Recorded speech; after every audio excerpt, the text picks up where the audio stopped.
Saya lari menghindar gitu, sempat ya saya ditariknya ke dalam kamar, tapi tangan saya megang satu sisi pintu gitu, jadi untuk ditahan gitu kan.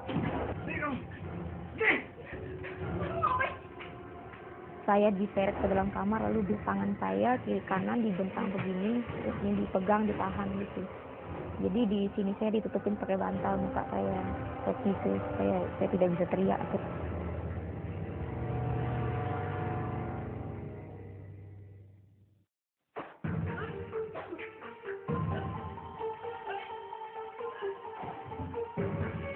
Jadi ketika saya muntah, mama saya pengen lihat, saya langsung tutup pintu gitu. Jadi mama saya semakin curiga gitu.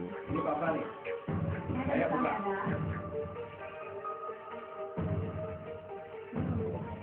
Jadi mereka memutuskan untuk saya bawa ke dokter kandungan.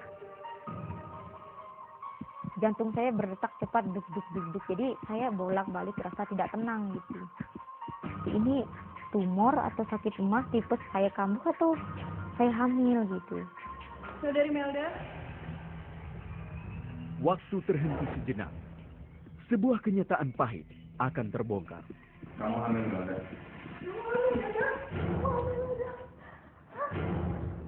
Tenang Bu, tenang. Jangan dimarahin anak kamu.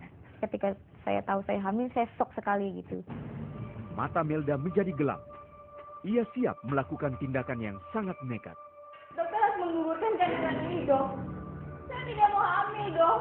Saya memaksa dokter untuk menggugurkan kandungan saya. Biar saya mati aja, Dok. Saya nggak berharga lagi, Dok. Saya pikir saya sudah wanita yang paling tidak berharga ini sudah. Apa yang harus saya lakukan gitu kan. Udahlah saya mati aja, nggak apa-apa dokter, saya bilang gitu. Penolakan dokter itu seakan menghancurkan harapan Melda.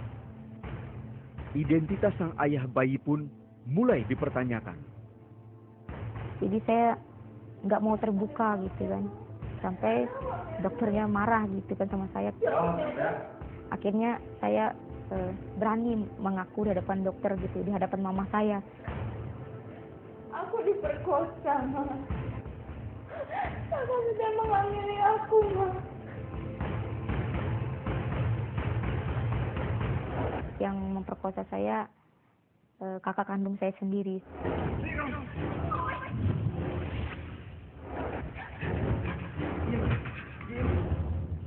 Waktu pertama kali kakak merenggut keperawanan saya, ya saya merasa saya sudah tidak apa-apa lagi. Pengharapan saya sudah hilang gitu. Masa depan saya sudah suram, hilang. Apa yang saya mengharapkan lagi gitu dengan keadaan yang sudah seperti ini gitu kan. Selama lebih dari 2 tahun, Melda yang masih SMA berkali-kali dipaksa melayani nafsu bejat kakak kandungnya sendiri. 1 bulan itu bisa 3 kali gitu. Jadi kelas 1 SMA, kelas 2 sampai kelas 3. Penderitaan seakan mengalir dalam darah Melda. Sejak kecil, ia sering mendapat perlakuan keji dari kakak maupun ayahnya sendiri. Kamu berani sama Papa? Saya berantemnya sama kakak saya sampai pukul-pukulan, tapi saya tidak mampu balas gitu. Jadi dia yang pukulin saya gitu. Mukulnya bukan mukul yang biasa, tapi benar-benar keras pukulannya. Saya sangat membenci papa saya. Papa saya tuh jahat. Marahnya papa itu berlebihan terhadap saya gitu. Bisa main pukul juga gitu. Pernah ditendang, terus kepala saya pernah tonjok gitu. Terus waktu kecil saya pernah diangkat, jadi kepala di bawah kaki di atas, terus diselamin dalam bak mandi. Yang sering saya pertanyakan kenapa gitu loh. Saya mempunyai papa mama seperti ini, kakak yang seperti ini.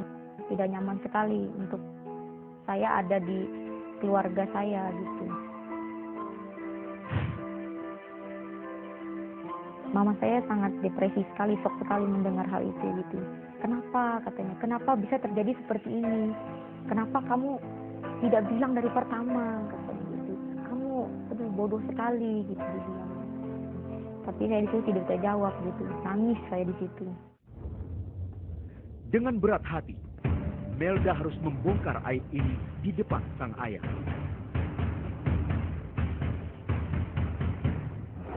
Langsung papa saya di situ langsung shock sekali, langsung nangis, langsung duduk dan berdiam diri gitu. Kenapa kamu bikin malu keluarga? Kenapa kamu nggak cerita dari awal bahwa kamu dihamili oleh kakak kamu sendiri?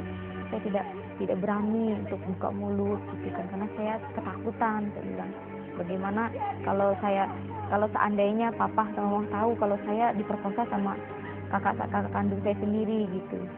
Terus saya juga diancam, saya bilang gitu kan, kalau saya bilang ke papa mama, ya saya nanti yang dihabisin sama dia. Berharap melihat penyesalan dari sang kakak, justru sang kakak malah menyerang Melda. Katanya gini, aku pengen bunuh dia gitu.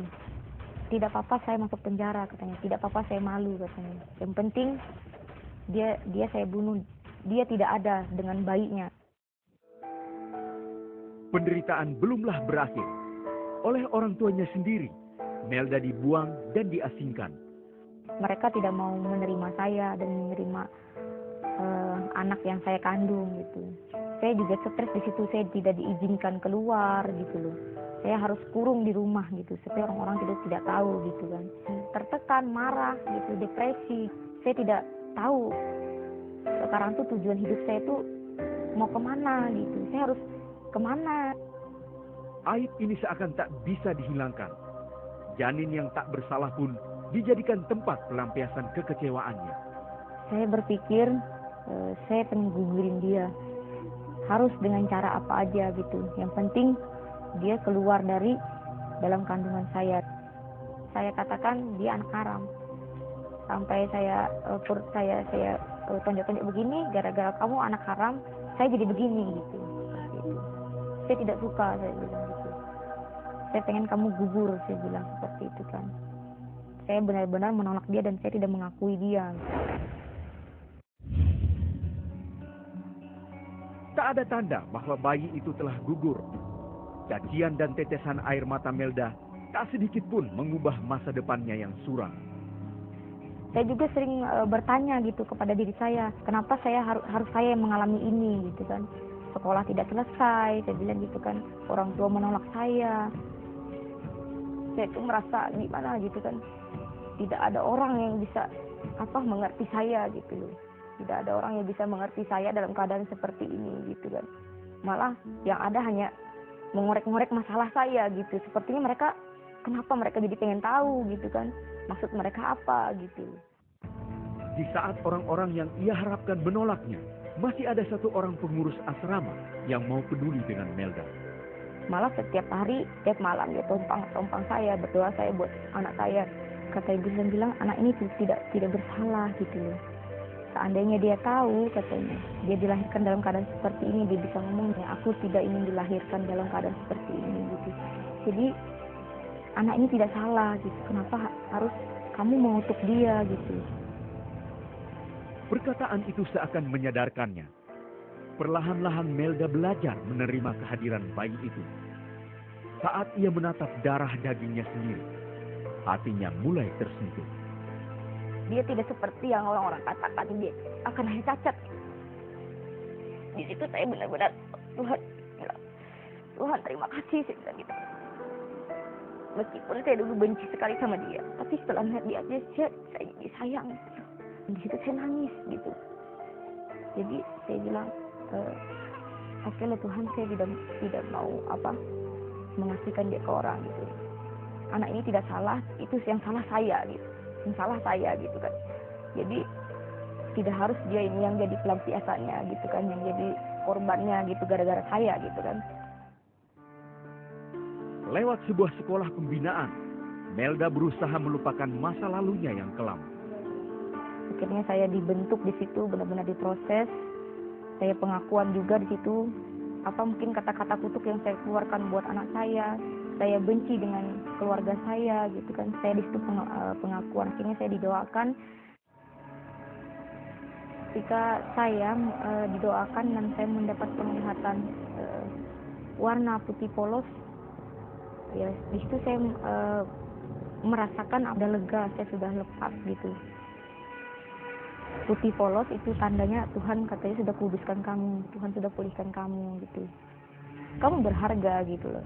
Meskipun mungkin keluarga kamu sekarang lagi tolak kamu, mereka tidak menerima kamu, mereka membuang kamu, tapi Tuhan tidak katanya. Saya merasakan sekali kalau ketika saya pengakuan di depan Tuhan, saya sudah benar-benar mengharapkan pengampun dari Tuhan.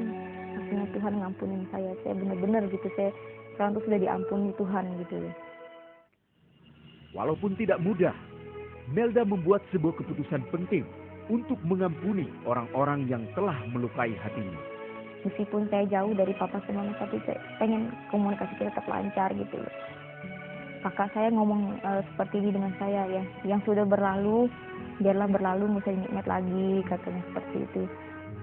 Saya bilang juga seperti ini ya, terima kasih kamu sudah mengakui kesalahan kamu, saya bilang. Tidak ada lagi kepahitan gitu. Tidak ada lagi unek-unek atau saya rasa benci gitu, jadi tidak ada lagi gitu. Sekarang saya sangat senang saya bisa berhubungan kembali dengan keluarga saya gitu. Kapan saja saya bisa berhubungan dengan keluarga saya, berkomunikasi bisa gitu. Segala sakit hati dan kekecewaan yang Melda pendam selama bertahun-tahun, kini telah berganti menjadi ucapan syukur. Saya melihat bahwa hidup saya memang benar berharga gitu. Meskipun mungkin dunia memandang saya sudah tidak berharga lagi, gitu, sudah hilang keperawanan atau apa gitu. Tapi benar-benar saya di hadapan Tuhan itu berharga gitu. Tuhan itu untuk saya pribadi, dia sebagai penolong saya gitu. Dia yang telah selamatkan saya dari kekacauan hidup saya, dan Tuhan mengangkat saya gitu. Tuhan ngakui saya itu sebagai anaknya gitu. Dan saya pasti berharga, istimewa di hadapan Tuhan gitu.